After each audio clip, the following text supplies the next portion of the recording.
Today, we're going to talk about the sheer scale of the hacking industry. Tom, what do you think about that? Oh, well, I think it's big.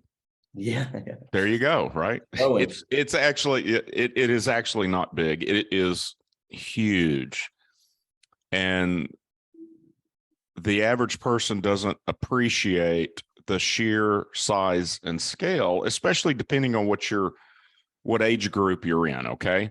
Oldies like me, we remember the days when hackers were doing things for bragging rights. It was that stereotypical loner that lives in his mom's basement, and he's telling all of his buddies that, yeah, I hacked Sony Pictures Corporation or whatever. And you think of the movie War Games from that era, which if you haven't seen it, it's still a good movie. It still holds up well, and probably one of the most accurate hacking scenarios. There wasn't magic technical things happening, right? It was pretty clean. It was all plausible.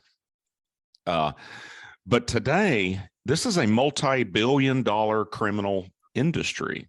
And I'm just talking about the criminal side of it. I'm not talking about nation state cyber warfare. There are tens of thousands of hackers involved in that entire industry, but that's warfare. And make no mistake, it is warfare. All of us should have a cyber force, probably before we had a space force.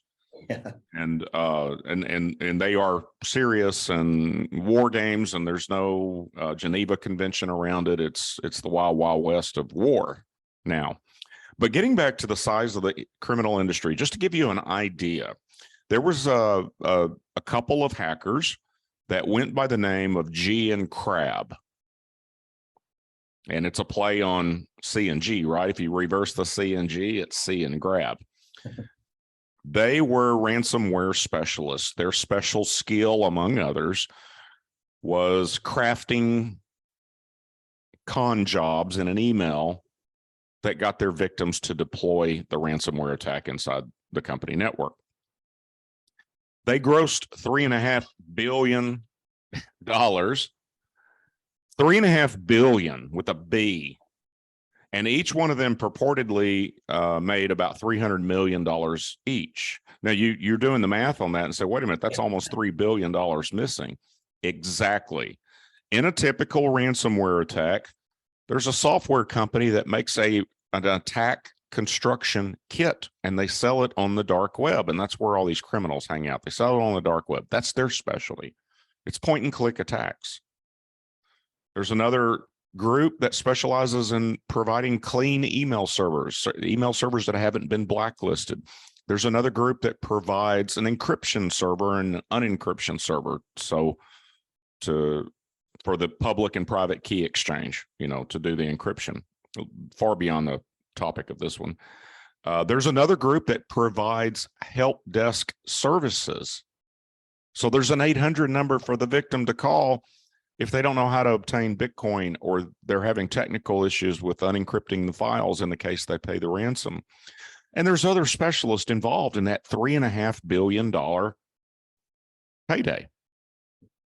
So there's many specialties. They are very specialized.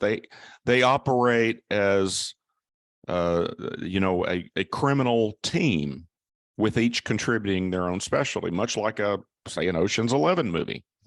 Yeah. And they're mostly in untouchable places like Russia, but they're also in other countries that the law tends to look the other way. And they're conducting these in high volume attacks. Another misconception is, well, it's just the JBS Meatpackers or Colonial Pipeline or Sony Pictures that's getting hacked. And it's really not. They're doing it at scale, high volume, using automation, bots, and now AI. Yeah. Which we have another session on that. Yeah. And it's industrial. It's like an assembly line almost. They're producing this at volume, huge volumes. It's a multi-trillion-dollar. The entire industry, cybersecurity as a whole, is a multi-trillion-dollar industry, far larger than the illegal worldwide drug trade. Mhm. So let that sink in. Yeah. And chew on that for a while, and then come and watch one of our other shorts. Yeah, and the review, it really comes down to, it doesn't matter if you are a one person law firm just starting out, or you've been in business 10 to 20 years, to a multi-million dollar 200 employee organization. They're not picking and choosing. They're thinking in conversion rates, and like I said, they're untouchable. So everyone needs to be prepared, and everyone needs to have the best practices in place to avoid cyber attacks like this. But thanks for tuning in. We're going to have more topics here coming soon, but we'll talk to you next time.